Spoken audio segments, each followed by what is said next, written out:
Do you know whose other story reminds me of Moses from the Bible? Michael Jackson. Yeah, that dude. His story, his lifetime is kind of a mirror as to the way Moses from the Bible lived. All right, don't hate, just chill. I'm going to get to my point. All right, Moses from the Bible was, you know, God's prophet, and he led the people of Israelite out of Egypt. Okay, and he did a lot of miracles in the name of God and gave the Israelites the commandments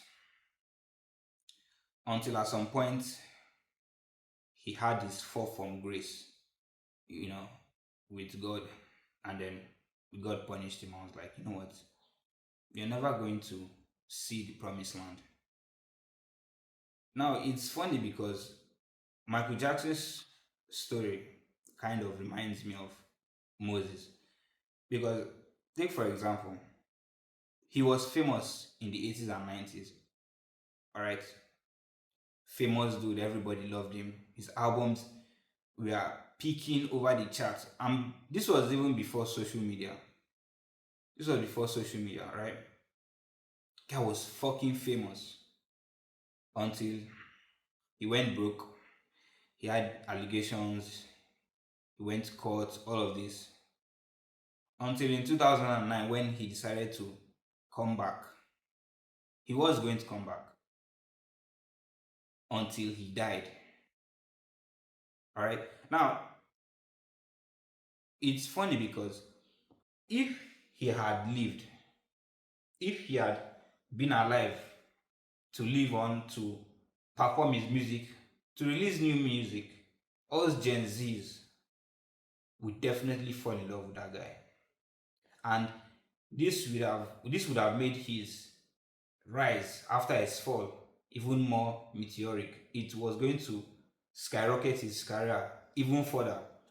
I bet if he was alive, he was going to remain the biggest artist in the world. No one would be compared to Michael Jackson. I mean, even now, no one fucking compares to Michael Jackson. He's dead, but he's breaking fucking records. But I'm just saying that if he was alive, it would have been even more of a meteoric rise in his fame in this generation of Gen Zs. But alas, he died. He did not reach the promised land. He did not, he fell and he never he never saw the promised land. He was promised the promised land. He probably saw it. That's why he was like, you know what, I'm coming back. I never even knew who Michael Jackson was until the day he died. Until my mom was like, "Oh, this dude this guy was the biggest pop star in the 80s." My mom knew him. She was a fan of him. She was like, "Oh," she introduced me to Michael Jackson. His music, like wow. And since then, I've been a fan of him, even though he's dead. But that's just the point I was trying to make. If he was alive, he would have been fucking successful. Yeah, that's all for that rant.